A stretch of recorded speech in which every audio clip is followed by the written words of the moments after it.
Okay mga loves, so ngayon balikan natin itong ating garden, yung ating kamatis na kawawa. Ito yung hindi ko talaga mag-gets kung bakit namamatay yung kamatis ko dito na side, no? Wala na akong magawa, so kaya kailangan ko nang kunin itong mga bunga na hilaw pa. May plano po ako nito, ikakat ko sila and then ilagay sa freezer. And then yung iba is i-fry ko kasi masarap din itong i-fry with kaunting bagoong. Kunti lang para hindi masyadong maalat. And then ipares sa kanin. Ang sarap po nito kahit hilaw at saka crunchy kasi yan. Kikita po ninyo dahil mga loves, nahuhulog na yung iba dahil, pinabayaan ko. At sa ngayon, sabi ko, ayaw na kitang pabayaan. Alagaan na kita, charot. Ilagay sa bibig. Sayang din kasi kapag i-ignore ko sila mga loves. Nasasad kasi ako kasi kunti na yung tinanim ko this year and then ganito pa yung nangyari. So kaya para akong na-depress na bakit naman nagkaganito itong mga kamatis ko. Dami ko pa naman kasing plano. Si Tami ang daming plano this year. Kapag yung kamatis ang dami, mabunga. Kasi usually kahit sa isang puno ang dami talagang bunga. Gagawa sana siya ng yung tomato sauce, siya yung gagawa, and then kaso ganito yung nangyari, namatay sila.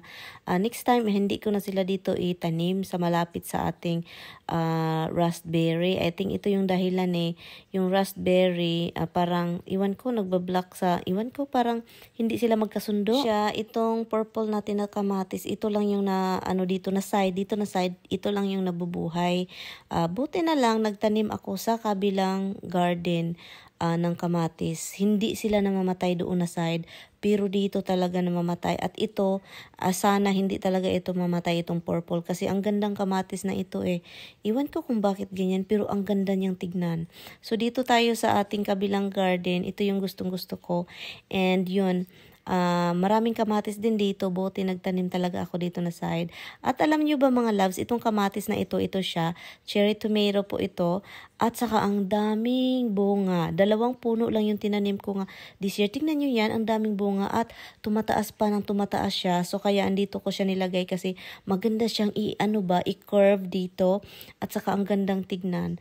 Kaso 2 puno lang yung tinanim ko. So itong isang puno ko ng cherry tomato, hindi siya masyadong tumaas. I think dahil old yung lupa, hindi ko nilagyan ng bagong lupa po siya. So kaya yun yung nangyari. At yun, ito parang gitipos ang iba dito, no? Kasi hindi ko talaga sila inalagaan ng maayos yung kamatis at hindi ko nilagyan ng magandang lupa. At ito naman siya, masaya din mga loves. Ito din gustong-gusto ko tong kamatis na ito. Pero last year, 2 years ago, grabe, ang gaganda nito. Pero maganda naman talaga tong kamatis na to. At meron din akong ipakita sa inyo. Yung ating dark green na sitaw, nagbunga na siya at maganda na. At hindi ko muna siya i-harvest kasi gusto kong si Tami yung i-harvest natin. At nakikita nyo yan, ito yung pula. Nagtataka ako, may pula ba akong tinanim dito? Parang wala naman. Pero yun, mayroong pula na sitaw. Nagulat nga ako mga loves kasi may pula pala.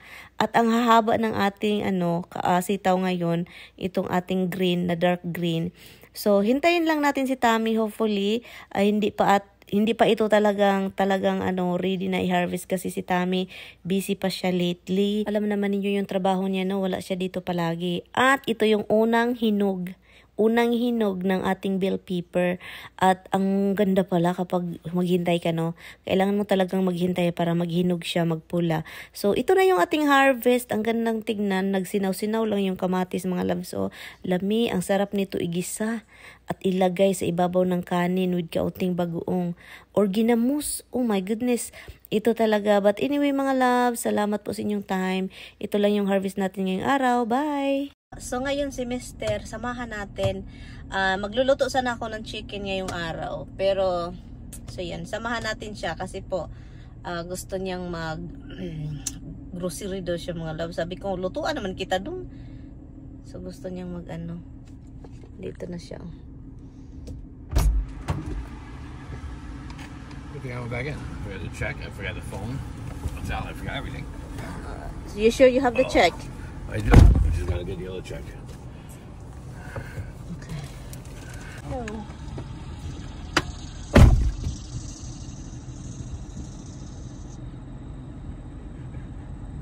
I didn't think she'd do it.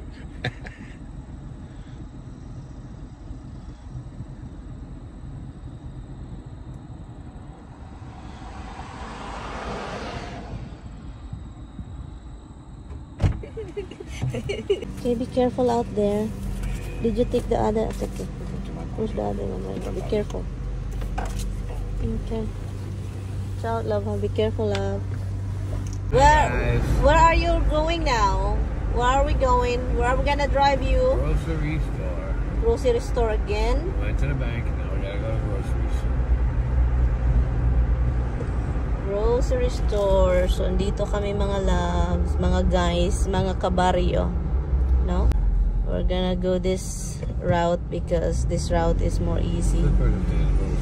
Oh, can you answer please, Tommy, about this comment? What's the comment? Okay, this is the comment that, how can I explain this in English? Can you talk, Sir Tommy? Talk. Tommy, talk. Yeah. I don't think so. It's another woman. It's definitely a work thing. In this country, you need to be working. If you want to pay your bills and you want to keep eating, you pretty much need to work. And anybody who turns around and automatically, without knowing anything, says that it must be another woman, clearly doesn't care about facts or details or anything else. So you don't have a woman? No, I have a wife. You have a wife? Yeah. I don't know that. Where she is? I don't know. Sometimes I wonder. Hun? Ha ha. Honey.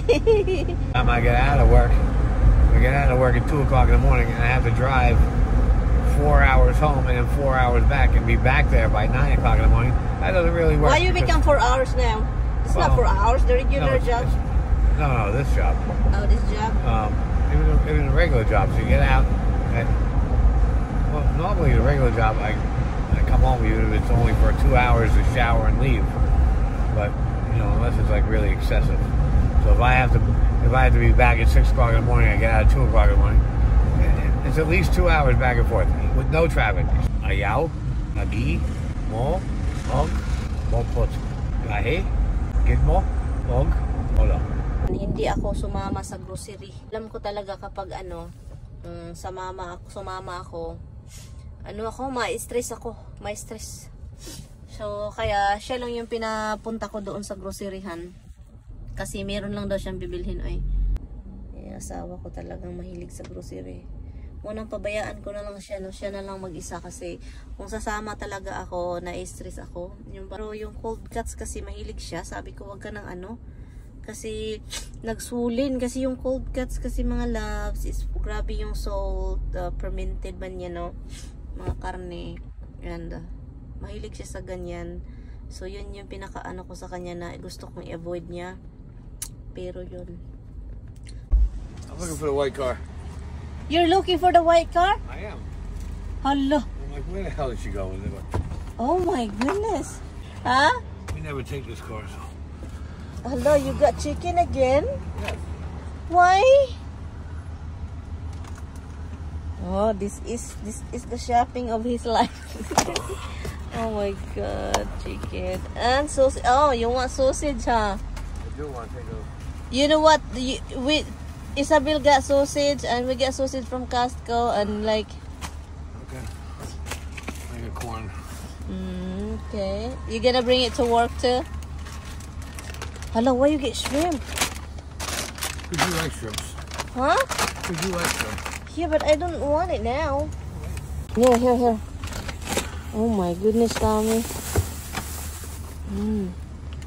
Hala, I got more ginger. Uy. Okay. Han, if I told you that no like that, you don't buy it, Han.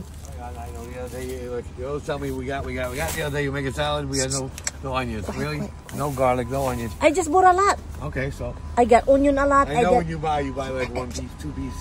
Quite. Laga siya guys, mag-grocery. Dubli-dubli na yung grocery namin sa bahay. Oh, kaya kailangan ko na talagang kunin yung kapatid ko. Pabakasyonin ko talaga dito talaga. I'm gonna bring vacation here, my 2 sisters, to help us to eat all this. Hop on a plane, let's go. 5 years later, Han, we're gonna bring them over here for a vacation 6 months, Han. Well, you're gonna wait 5 years. 5 years. I still have to go back to the Philippines. Oh, you can bring them here, and then you can go back to the Philippines when they go back, and you have somebody to travel with. See how that works? Nice? No. You didn't think of that. Then you're not traveling alone.